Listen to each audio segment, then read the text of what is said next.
Parashurama theme ಪಾರ್ಕಿನಲ್ಲಿ ಕಳೆದ ವಾರ ಏನು ಕಳ್ಳತನ ಆಗಿತ್ತು, ಆ ಕಳ್ಳತನದಲ್ಲಿ ಭಾಗಿಯಾದಂಥ ಆರೋಪಿಗಳನ್ನ ಪೊಲೀಸ್ ಇಲಾಖೆ ಬಂಧಿಸಿರೋದನ್ನ ನಾನು ಸ್ವಾಗತಿಸ್ತೇನೆ ಮತ್ತು ಕ್ಷಿಪ್ರ ಕಾರ್ಯಾಚರಣೆಯನ್ನು ಮಾಡಿದಂಥ ಎಲ್ಲ ಪೊಲೀಸ್ ಅಧಿಕಾರಿಗಳಿಗೆ ನಾನು ಅಭಿನಂದನೆಗಳನ್ನ ಸಲ್ಲಿಸ್ತೇನೆ. ಈ ರೀತಿ ಕಳ್ಳತನಗಳಾದಾಗ ಕಾಂಗ್ರೆಸ್ನ ನಾಯಕರು ನಡ್ಕೊಂಡಂತ ರೀತಿ, ಹೇಳಿಕೆಗಳು ಇವೆಲ್ಲವೂ ಕೂಡ ಅತ್ಯಂತ ನಾಚಿಕೆಗೇಡಿನ ಸಂಗತಿ. ಇವತ್ತು ಆರೋಪಿಗಳು ಸಿಕ್ಕಿಬಿದ್ದ ನಂತರ ಕಾಂಗ್ರೆಸ್ ಇವತ್ತು ಯಾವ ರೀತಿ ಇದನ್ನ ಸಮರ್ಥನೆ ಮಾಡ್ಕೊಳ್ಳುತ್ತೆ? ಕಾಂಗ್ರೆಸ್ಸಿನ ಬ್ರದರ್ಸ್ಗಳೇ ಈ ಆರೋಪಗಳಲ್ಲಿ ಕೇಳಿ ಬರ್ತಾ ಇರುವಂತಹ ಸಂದರ್ಭದಲ್ಲಿ ಕಾಂಗ್ರೆಸ್ನ ನಿಲುವೇನಿವತ್ತು? ಒಟ್ಟಾರೆ ಈ ಥೀಮ್ ಪಾರ್ಕ್ ಅನ್ನ ಹಳ್ಳ ಹಿಡಿಸಬೇಕು ಅನ್ನುವ ಕಾರಣಕ್ಕೆ ಕಳೆದ 3 ವರ್ಷಗಳಿಂದ ಹಂತ ಹಂತವಾಗಿ ಕಾಂಗ್ರೆಸ್ ಕುತಂತ್ರಗಳನ್ನ ಮಾಡ್ತಾನೆ ಬಂದಿದೆ. ಅದರ ಪರಿಣಾಮವಾಗಿ ಇಡೀ ಪ್ರವಾಸೋದ್ಯಮ ಇವತ್ತು ಪಾಳು ಬಿದ್ದಿದೆ. ಒಂದು ಥೀಮ್ ಪಾರ್ಕಿನ ಅಥವಾ ಒಂದು ಸರ್ಕಾರಿ ಯೋಜನೆಯ ಕಟ್ಟಡಕ್ಕೆ ಆರೋಪಿಗಳು ಇಷ್ಟು ದೊಡ್ಡ ಪ್ರಮಾಣದಲ್ಲಿ ಬಂದು ಕಳ್ಳತನ ಮಾಡಲಿಕ್ಕೆ ಧೈರ್ಯ ಕೊಟ್ಟಿದ್ಯಾರು?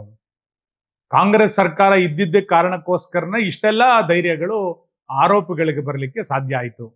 ನಮ್ಮದೇ ಸರ್ಕಾರ ಇದೆ, ನಾವು ಏನ್ ಮಾಡಿದ್ರು ನಡೆಯುತ್ತೆ ಎನ್ನುವಂತ ಮಾನಸಿಕತೆ ಇರುವಂತ ವ್ಯಕ್ತಿಗಳೇ ಇವತ್ತು ಈ ಕಳ್ಳತನಗಳನ್ನ ಮಾಡಿದ್ರಿಂದ ಕಾಂಗ್ರೆಸ್ ಇದಕ್ಕೆ ಪರೋಕ್ಷವಾಗಿ ಇದನ್ನು ಎಲ್ಲ ಹಂತದಲ್ಲೂ ಕೂಡ ಬೆಂಬಲಿಸ್ಕೊಂಡು ಬಂದಿದ್ದ ಕಾರಣಕ್ಕೆ ಇವತ್ತು ಈ ರೀತಿಯಾದಂಥ ಕಳ್ಳತನ, ದನಗಳ್ಳತನ, ಹಟ್ಟಿಗೆ ಕಳ್ಳರು ನುಗ್ಗುವಂತ ಪರಿಸ್ಥಿತಿ ಇವೆಲ್ಲವೂ ಕೂಡ ಯಾಕೆ ನಿರ್ಮಾಣ ಆಯ್ತು ಅಂತ ಕೇಳಿದ್ರೆ ಕಾಂಗ್ರೆಸ್ಸಿನ ಪ್ರತ್ಯಕ್ಷ ಮತ್ತು ಪರೋಕ್ಷವಾದಂತ ಬೆಂಬಲದ ಕಾರಣಕ್ಕೋಸ್ಕರ ಇವೆಲ್ಲವೂ ಕೂಡ ನಡೆದಿತ್ತು.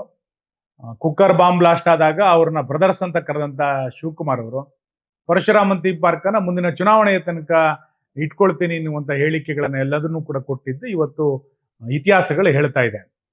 ಕಾಂಗ್ರೆಸ್ಗೆ ಇನ್ನಾದ್ರೂ ಕೂಡ ನಾಚಿಕೆ ಆಗಬೇಕು ಅಂತ ನಾನು ಅನ್ಕೋತೇನೆ. ಸ್ಥಳೀಯ ಮುಖಂಡರಿಗಂತೂ ಯಾವ ನೈತಿಕತೆಯೂ ಉಳಿದಿಲ್ಲ. ಸಾರ್ವಜನಿಕ ಜೀವನದಲ್ಲಿ ಕೆಲಸ ಮಾಡುವಂತ ಯಾವ ನೈತಿಕತೆಯೂ ಕೂಡ ಸ್ಥಳೀಯ ಕಾಂಗ್ರೆಸ್ಗರಿಗೆ ಉಳಿದಿಲ್ಲ. ಇನ್ನಾದ್ರೂ ಸಾರ್ವಜನಿಕ ಜೀವನದಲ್ಲಿ ಘನತೆ ಗೌರವವನ್ನು ಇಟ್ಟುಕೊಂಡು ಕೆಲಸ ಮಾಡಬೇಕಾಗಿರುವಂಥದ್ದು ಕಾರ್ಕಳದ ಗೌರವವನ್ನು ಹೆಚ್ಚಿಸುತ್ತೆ. ನಿಮಗೆ ಗೌರವ ಇಲ್ಲಲೇ ಇರ್ಬೋದು, ಆದ್ರೆ ಕಾರ್ಕಳಕ್ಕೆ ತನ್ನದೇ ಆದಂತ ಒಂದು ಗೌರವ ಇದೆ. ಆ ಕಾರಣಕ್ಕೋಸ್ಕರ ಕಾರ್ಕಳದ ಘನತೆ ಗೌರವವನ್ನು ಕಾಪಾಡಬೇಕು ಅಂತಾದ್ರೆ ಸಾರ್ವಜನಿಕ ಜೀವನದಲ್ಲಿರುವಂತವರು ತಮ್ಮ ನಡವಳಿಕೆಯನ್ನ ಬಹಳ ಎಚ್ಚರಿಕೆಯನ್ನು ಇಟ್ಕೊಳ್ಬೇಕು ಅನ್ನುವಂತ ಆಶೆಯನ್ನ ನಾನು ಈ ಸಂದರ್ಭದಲ್ಲಿ ವ್ಯಕ್ತ ಮಾಡ್ತೇನೆ. ನಾನು ಈಗಾಗಲೇ ಜಿಲ್ಲಾಡಳಿತವನ್ನು ವಿನಂತಿ ಮಾಡಿದ್ದೆ. 11ನೇ ತಾರೀಕು ನಾವು ಸ್ವಚ್ಛತೆಯಲ್ಲಿ ಪಾಲ್ಗೊಳ್ತೇವೆ. 14ನೇ ತಾರೀಕಿನಿಂದ ನಾವು ಸಾಂಸ್ಕೃತಿಕ ಕಾರ್ಯಕ್ರಮಗಳನ್ನು ಮಾಡಬೇಕು, ಇದಕ್ಕೆ ಅವಕಾಶವನ್ನು ಕೊಡಬೇಕು ಅಂತೇಳಿ ನಾನು ಜಿಲ್ಲಾಧಿಕಾರಿಗಳಿಗೆ ವಿನಂತಿ ಮಾಡಿದ್ದೆ. ಮೊನ್ನೆ ಜಿಲ್ಲಾಧಿಕಾರಿಗಳು ಸ್ವತಃ ಜಿಲ್ಲಾಡಳಿತ ಕಡೆಯಿಂದ ಇವತ್ತು ಸ್ವಚ್ಛತೆಯನ್ನು ಮಾಡಿದರೆ ನಾನು ಅದನ್ನ ಈಗಾಗಲೇ ಸ್ವಾಗತಿಸಿದ್ದೇನೆ. ನಾನು ಈಗಲೂ ಕೂಡ ಜಿಲ್ಲಾಧಿಕಾರಿಗಳಿಗೆ ಆಗ್ರಹ ಮಾಡ್ತೇನೆ, ಪರಶುರಾಮ ಥೀಮ್ ಪಾರ್ಕ್ ಒಂದು ಜೀವಂತ ಕೇಂದ್ರ ಆಗ್ಬೇಕದು, ಸಾರ್ವಜನಿಕ ಚಟುವಟಿಕೆಯ ಕೇಂದ್ರ ಆಗ್ಬೇಕದು. ಸಾವಿರಾರು ಜನ ಆ ರಾಜ್ಯ ಹೆದ್ದಾರಿಯಲ್ಲಿ ಹೋಗ್ಬೇಕಾದ್ರೆ ಥೀಮ್ ಪಾರ್ಕಿಗೆ ಭೇಟಿ ಕೊಡುವಂತ ಆಗ್ಬೇಕು. ಆ ರೀತಿಯಾದಂತ ಒಂದು ಒಳ್ಳೆಯ ವಾತಾವರಣ ಅಲ್ಲಿ ನಿರ್ಮಾಣ ಆಗ್ಬೇಕು ಅಂತಂದ್ರೆ ನೀವು ಅಲ್ಲಿ ಸಾರ್ವಜನಿಕ ಪ್ರವೇಶಕ್ಕೆ ತಕ್ಷಣ ಮುಕ್ತ ಮಾಡಬೇಕು.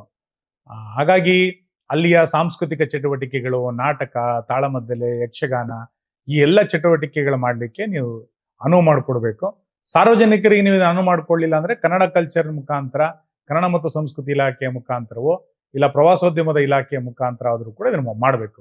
ಒಟ್ಟಾರೆ ಮುಂದಿನ ಕೆಲವೇ ದಿನಗಳಲ್ಲಿ ಅದು ಸಾರ್ವಜನಿಕ ಚಟುವಟಿಕೆಗೆ ತೆರೆದುಕೊಳ್ಬೇಕು. ಅದಕ್ಕೆ ನಾನು ಮತ್ತೆ ಒತ್ತಾಯ ಮಾಡ್ತೇನೆ, ಜಿಲ್ಲಾಡಳಿತ ಮರುಚಿಂತನೆಯನ್ನ ಮಾಡಿ ಅದನ್ನ ಸಾರ್ವಜನಿಕ ಮುಕ್ತ ಪ್ರವೇಶಕ್ಕೆ ಮಾಡಬೇಕು. ನ್ಯಾಯಾಲಯದ ಆದೇಶ ಅಲ್ಲಿ ಯಾರು ಹೋಗ್ಬಾರ್ದು ಅನ್ನೋ ಆದೇಶ ನ್ಯಾಯಾಲಯದಲ್ಲಿ ಇಲ್ವೇ ಇಲ್ಲ. ಸುಮ್ಮನೆ ದಾರಿ ತಪ್ಪಿಸುವಂತ ಪ್ರಯತ್ನಗಳನ್ನು ಮಾಡೋದೇ ಬೇಡ. ಇದನ್ನ ತಕ್ಷಣ ಜಿಲ್ಲಾಡಳಿತ ಮಾಡಬೇಕು ಅನ್ನೋದು ಆಗ್ರಹ ನಾನು ಮಾಡ್ತಾ, ಕೊನೆಯದು 3 ವರ್ಷದ ಕೆಳಗೂ ನಾನು ಹೇಳಿದ್ದೆ, ಈಗಲೂ ಮತ್ತೆ ನೆನಪು ಮಾಡ್ತೇನೆ, ನಮ್ಮ ಬೇಡಿಕೆನಲ್ಲಿ ವ್ಯತ್ಯಾಸ ಇಲ್ಲ. ನಮ್ಮ ಬೇಡಿಕೆ ಇದ್ದಿದ್ದು ಅವತ್ತು ಒಂದೇ, ಇವತ್ತು ಒಂದೇ.